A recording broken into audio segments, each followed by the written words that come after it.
Hello, everyone. I'm Becca, dietitian by trade, mom 24/7, wife from the start, and when there's a few extra hours in the day, you might find me hitting the trails or on horseback. And I'm Kara, a therapist to women, a mom to a boy, an entrepreneur, mountain junkie, and a postpartum runner. And this is Fit for a Queen, a podcast that's devoted to the female athlete wanting to balance the teeter-totter of all the things we desire out of life as women. Performance, health, intellect, and taking time for self, even if we only get 1 minute out of the day. We're so excited to be bringing you the queens in the athletic world who have done just that. Okay, ladies, take a seat at your thrones, grab your crowns, and welcome to Fit for a Queen. All right. Good morning, Queens. Today we have Nancy Clark, who probably was one of the only dietitians and still is to be on a Wheaties box. So we're really excited to have her here today. She's a registered dietitian and board-certified specialist in sports dietetics. She has a private practice located in the Boston area, and there she counsels both competitive athletes and casual exercisers, helping them win with good nutrition.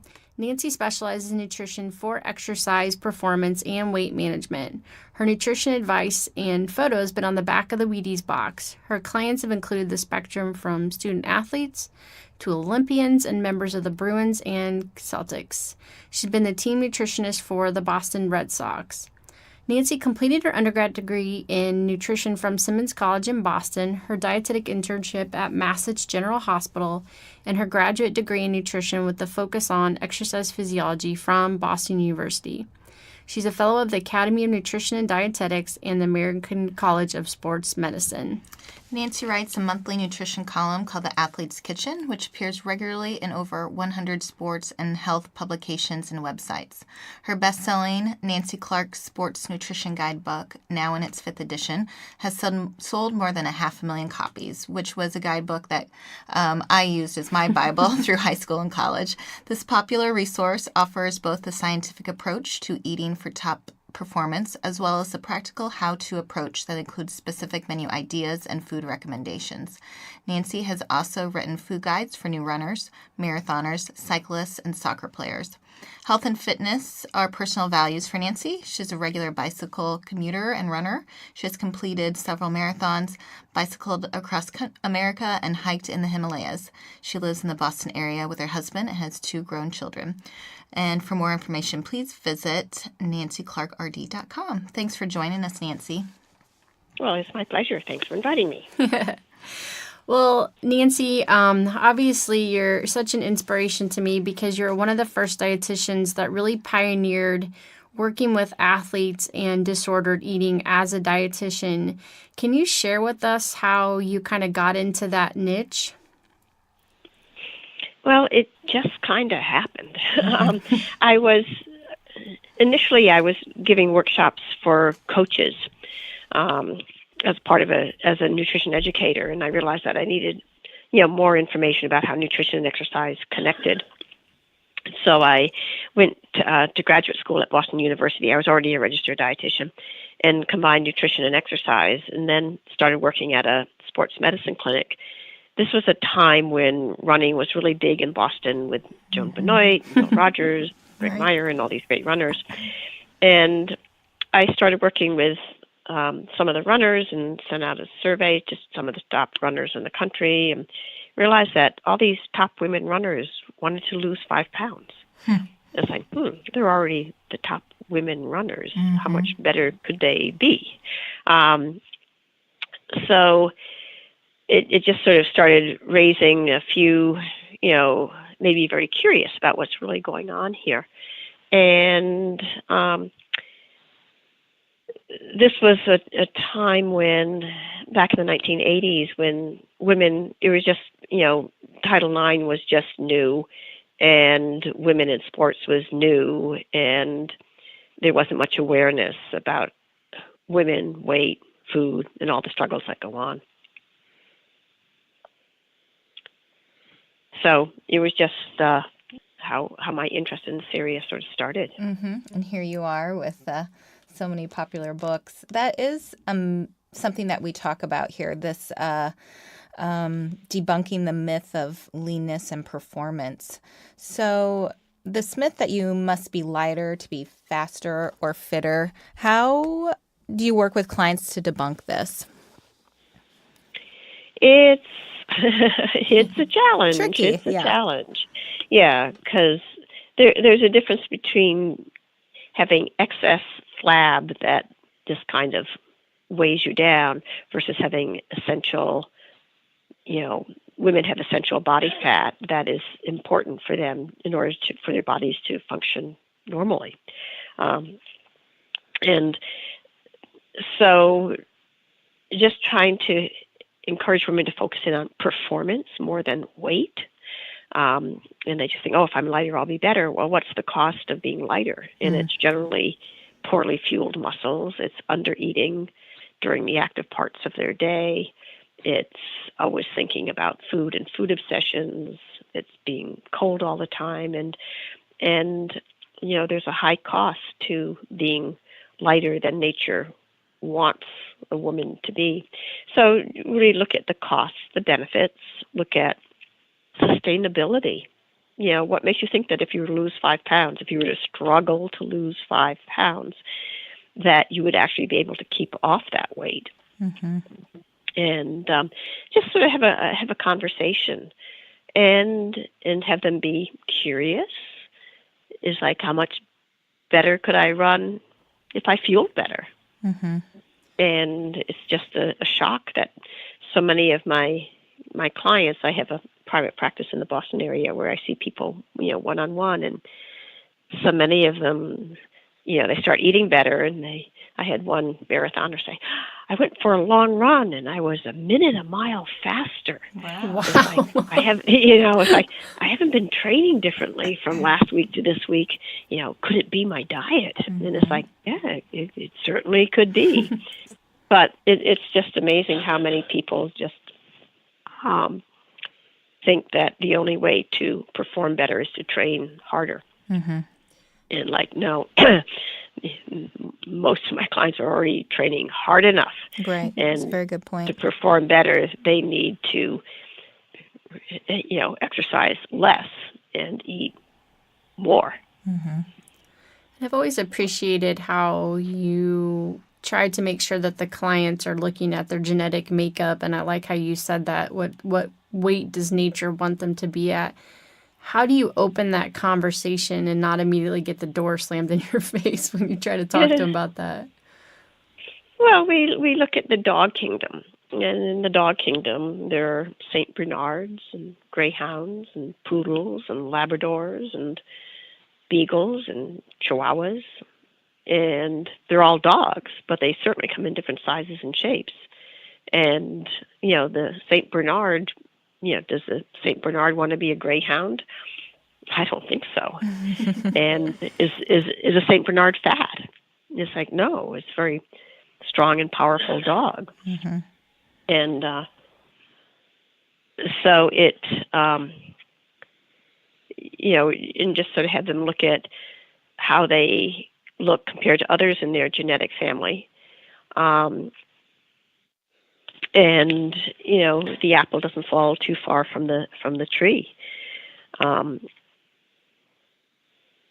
So just sometimes they show me pictures of their families, and how I ask them how they look compared to others in their genetic family, and are they leaner than they are, or far leaner than they are? And many of them say, I'm leaner than others in my family, or I'm far leaner than others. And, what makes them think that they could be even leaner yet without a high price? Mm-hmm. Mm-hmm. And most people know where a good weight is for their body. They just want to eat. And if you just kind of, eat when you're hungry and stop when you're content, and just come to trust that your body, will achieve an appropriate weight. If you, eat appropriately and exercise appropriately, that your weight will just sort of go to an appropriate weight, Mm-hmm. and that you there can be a cost in trying to control all of that. Right. And, the cost can be amenorrhea, the cost can be stress fractures, the cost can be the end of your running career. It's hard to be an athlete when you're injured. Right. And I know of way too many runners that have had way too many, stress fractures and bone injuries that, have just really kind of stopped their careers, that you just never get back to where they used to be. All in the name of being thinner. Yeah. And speaking at that high cost, that athlete seems to be grasping at straws on anything that can help them perform, and that leads to kind of this belief that they have to have special sport foods or supplements. And I know from day one in your book, you really talked about how you don't necessarily need that. You can get it from food alone. Do you have any tips or ways that you can make this more convenient for those that do want to try to get it from just food? Yes. It is important to have people trust food. And, if they want to take a supplement on top of eating well, then that's their choice. But my job is to teach people how to eat well. So I see eating as a timeline. And people get a food bucket at least every 4 hours. So like on my schedule, generally I have breakfast around 7 and lunch at 11. And if you eat lunch at 11, then what do you do the rest of the afternoon until dinner? You have a second lunch at 3. You change that word snack to second lunch. And then dinner at 6 or 7. And so that you can take a food bucket so that if you train in the morning, you can divide up that bucket into fueling up and refueling. If you train at lunch, then if you have lunch at 11 or part of your lunch at 11, then you got energy to train at noon, and then you can refuel afterwards. So you're either fueling up or refueling, and planning out your meals. And in each food bucket, you need some sort of protein to build and repair your muscles. You need some sort of grain to fuel your muscles. You need some sort of fruit or vegetable for vitamins and minerals, and some sort of calcium-rich food or dairy for your bones. And so having people, fill up their food buckets with at least 4 different kinds of foods, and look at variety and colors of fruits and vegetables. And again, have people be curious about, how much better do they feel when they eat well? And how much better do they feel when they are eating on a schedule? And, I don't need as much coffee. Or, I don't need as much wine at the end of the day as my reward. Or I don't need that dessert at the end of the day. And it really helps when people kind of experiment with different ways of eating and seeing the benefits. And when there's a benefit, a person will maintain that new eating style. And so it's just getting people to trust food again, because there's so much negative stuff about food in our conversations these days. But, food works. It does. I think that's such a good point. And, you guys, you and Becca being dietitians, and it is such a discussion about trusting that body and trusting that appetite and the foods that you're eating. I think probably such a difficult thing sometimes for clients to relearn and find that trust again. Yeah, and that's where I set things up as an experiment. And what's the worst thing that would happen if you ate a banana before you went on a 10-mile run? I mean, it's like not too much. And also spend time focusing on quality of life. And, when the person is so restrictive and they don't go out to have pizza with their friends because they've got to go home and work or whatever, I mean, that's not quality of life. So that's what it's really all about. It's about health. It's about quality of life. It's about happiness. And there's some pretty high-level runners that are coming out these days talking about how unhappy they were when they were forcing themselves into a body that wasn't genetically in keeping with who they were. And when you read their stories and how much happier they are when they aren't food obsessed all the time and hungry all the time, it really gives you pause to think. And they can still be excellent runners. Like I say, it's not as though they're ending their running career, but rather they can, go on to set PRs and just have a happier lifestyle. Yeah, I'm so glad that's starting to be, there's a voice out there that's talking about that. Yes. Because there's a lot of unhappiness, I think, in many runners' closets. Absolutely. That's a great statement. Nancy, that was such great, helpful information. And we end every podcast with the question of how you yourself practice this Phit philosophy of performance, health, intellect, and taking time for self. So how do you live the Phit philosophy, Nancy? Well, I ride my bike to work, so I build that in. I have a dog that forever needs to be run or walked and gets me into the woods and or along the beaches, and so that's a very convenient nudge to get outside at times when I might say, "Oh, I'm not going to go out for a walk."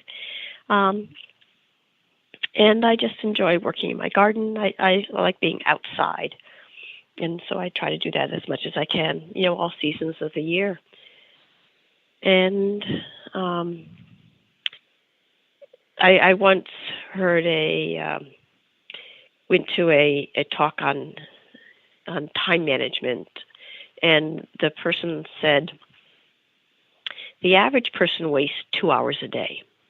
And I sort of thought to myself, well, I'm too busy to waste 2 hours a day. And then I started looking at, how I wasted time without even realizing it, and started giving myself permission just to have 2 hours a day for my time to do what I want to do. And some of that is walking the dog and riding my bike to work and, going for walks at lunchtime. Or it could be just reading the newspaper. And so just trying to find a balance there, knowing that you can't be productive from the time you get up till the time you go to bed, even though I think too many of us try to do that, like day after day. Definitely that pressure is there. Yeah. It's never ending these days, particularly with emails. You can just spend all day, emails, blogs, tweeting. It just never ends, and so it's gets harder and harder to find that time. Well, Nancy, thanks so much for coming on. We'll be sure to include your handbook and your website and your Athlete's Kitchen column in our show notes. And thanks again for coming on. Well, thanks for the good work that you're doing to bring nutrition to athletes and helping women create a better relationship with food, because it certainly can make a really big difference in many people's lives. And I think that's the reward that, we both get from helping people, find peace with food and peace with their bodies. Right. Well, you blaze the trail. We're just following you. All right. Well, have a great rest of your day, Nancy. Okay. Good luck. Yeah. Bye-bye. Bye-bye. Bye, Queens. Thank you to our sponsor today, Sentimano Counseling. Sentimano Counseling is the premier perinatal mental health practice in Kansas City, treating mood disorders during pregnancy and postpartum, perinatal loss, infertility, eating, and exercise disorders. Go to sentimano.com for further information about the practice and services. For additional information on today's topic and guests, follow us on Facebook, Twitter, and Instagram at Fit for a Queen. And Hashtag Fit for a Queen. Don't forget to rate us on iTunes. We can't wait for you to join us next time on Fit for a Queen. Bye, Queens.